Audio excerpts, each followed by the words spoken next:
Bom, prosseguindo no estudo de história da igreja, ainda no ano de 1527, veja como estão se convertendo, autoridades estão se convertendo às igrejas anabatistas. O que está acontecendo? Está aumentando o número de pessoas descobertas sendo capturadas. Então, em 1527, uma anabatista chamada Weyken, ela era da Holanda, tá bom?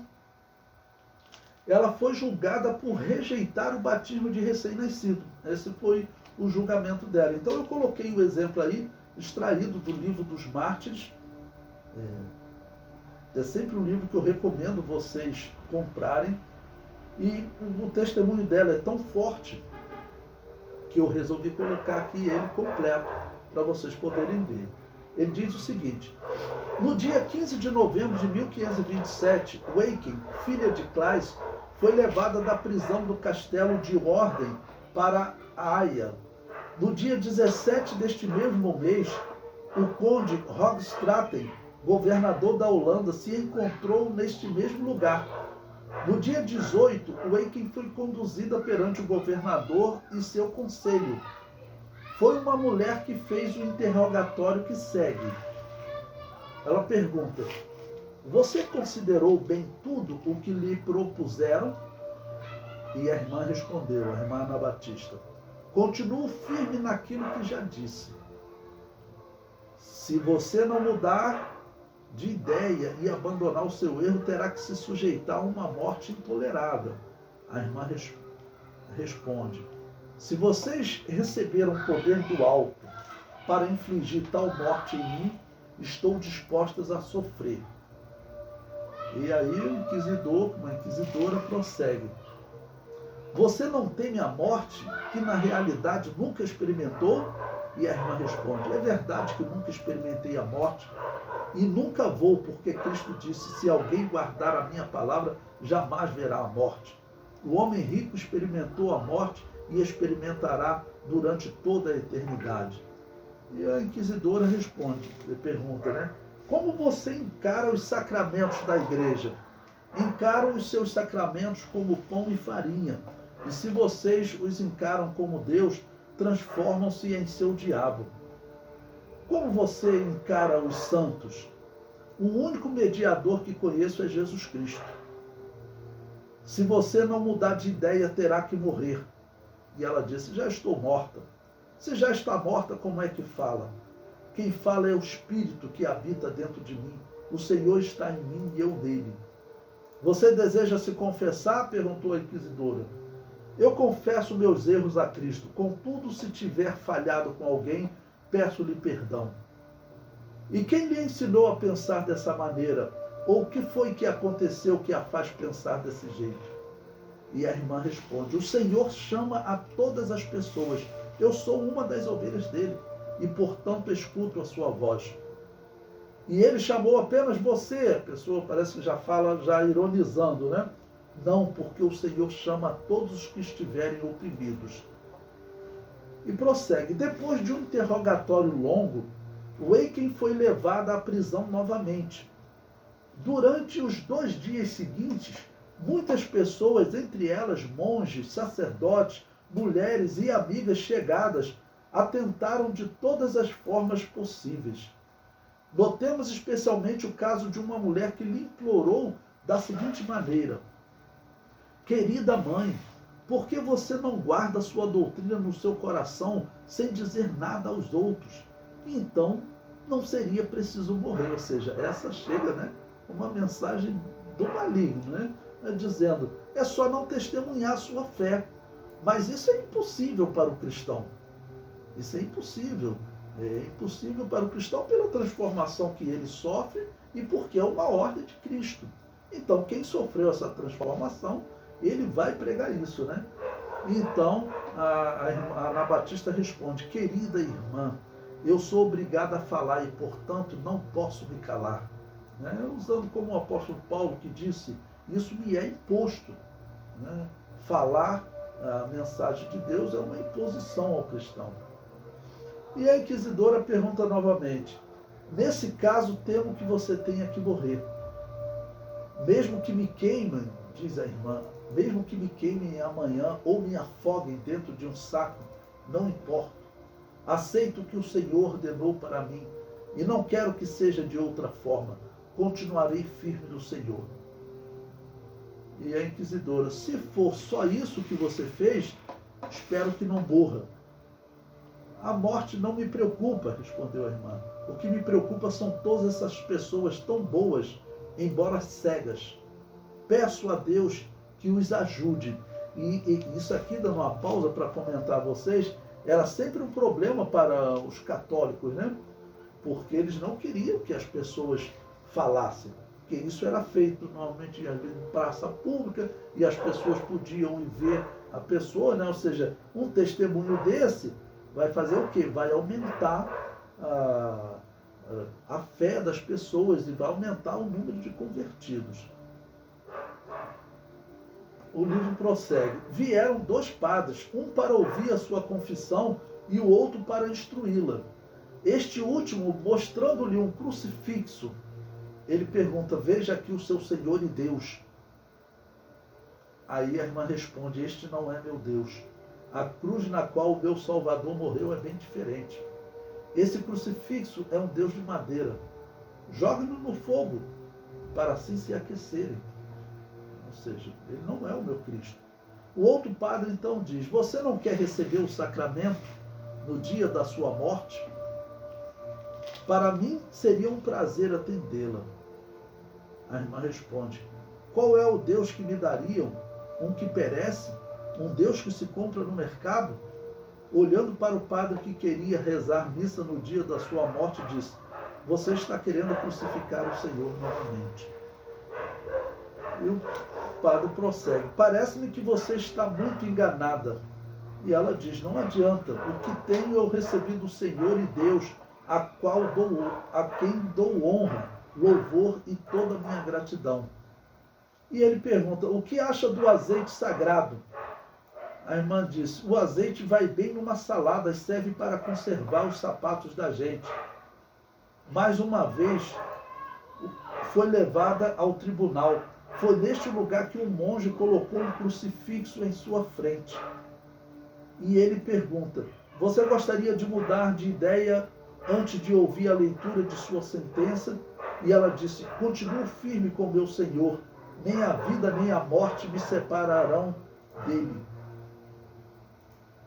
Um monge falou baixinho em seu ouvido, ajoelhe-se e peça perdão a Deus. Ela respondeu, quieto, não lhe disse que você não é capaz de me afastar do Senhor? O reitor dessa faculdade holandesa, né? Vou nem tentar pronunciar, subcomissário e inquisidor, leu a sentença primeiramente em latim, para em seguida lê-la na língua holandesa. Disse que seu erro principal era relacionado ao sacramento, sendo por isso uma herege. Em consequência disso, Eucken seria entregue ao governo. Ele fez questão de deixar claro que não concordava com a sua morte. Com isso, ele e seus 2 assistentes lhe retiraram do tribunal. Ou seja, o juiz, a pessoa, eles eram obrigados a fazer isso, porque era o que a Igreja Católica determinava, né? Não era o católico que matava. Quem matava era a autoridade do Estado. Tá bom? Então, porque a Igreja Católica ela estava, na visão dela, acima do Estado. Então, ela dava a ordem, né?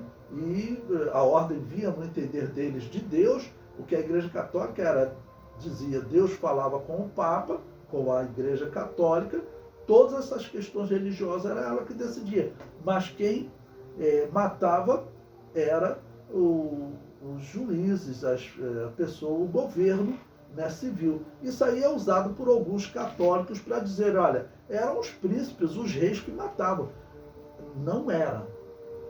Isso é fake news. Eles matavam porque o Papa condenava, a Igreja Católica condenava essa pessoa como herege.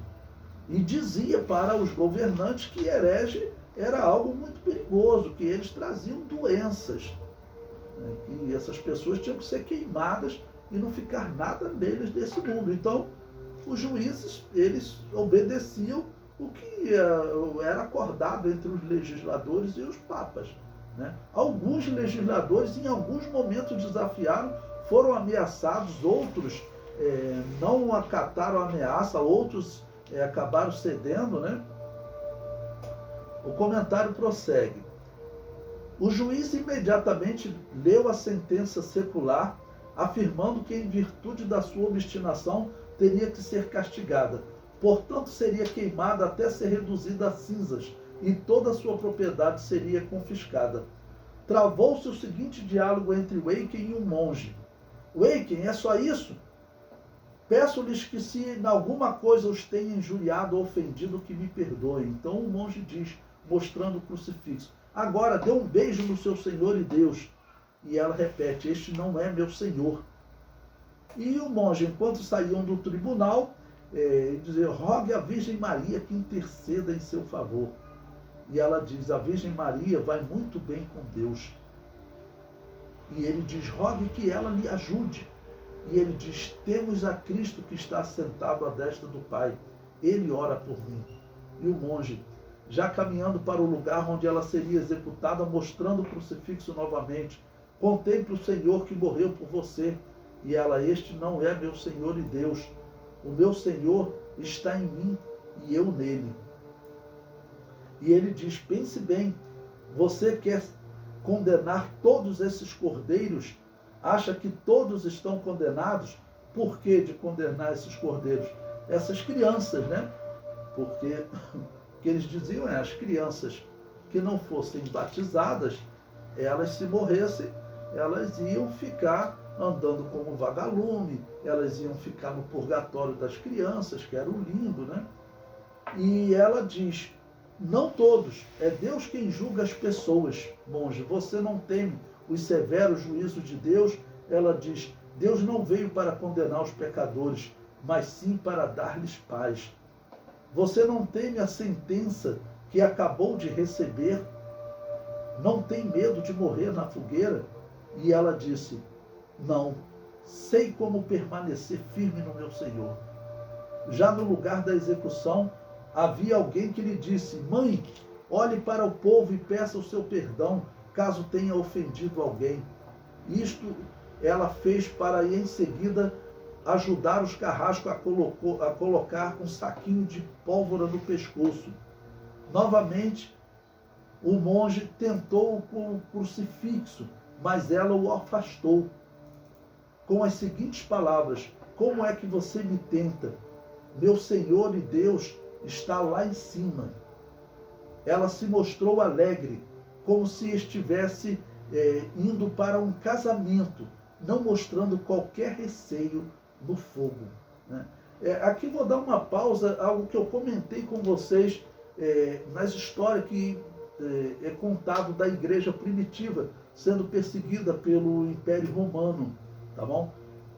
Eu acredito que Deus até realmente fazia um milagre para os irmãos resistirem à tortura, porque a quantidade de sofrimento que eles tinham, até eles conseguirem falar nesse momento, ou como nesse caso, né, ela ter assim, ela demonstrar uma alegria, ok? Ela demonstrar estar alegre, como alguém que ia para um casamento, encontrar-se, né, com o seu noivo, né? E prossegue. O monge então diz: você não deseja ser fiel a Deus? E ela responde: desejo sim.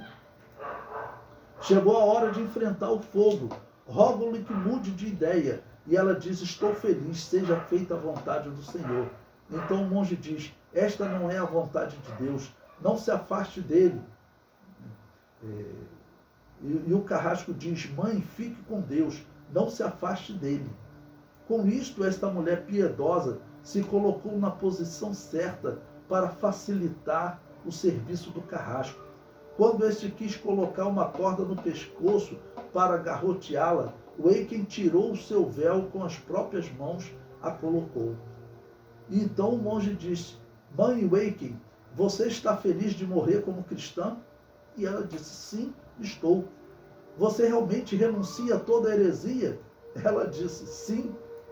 Muito bem, você está arrependida de ter errado? Waiken: eu estou arrependida pelos erros que cometi anteriormente, antes de conhecer a Cristo. mas não estou arrependida pela fé que abraço hoje.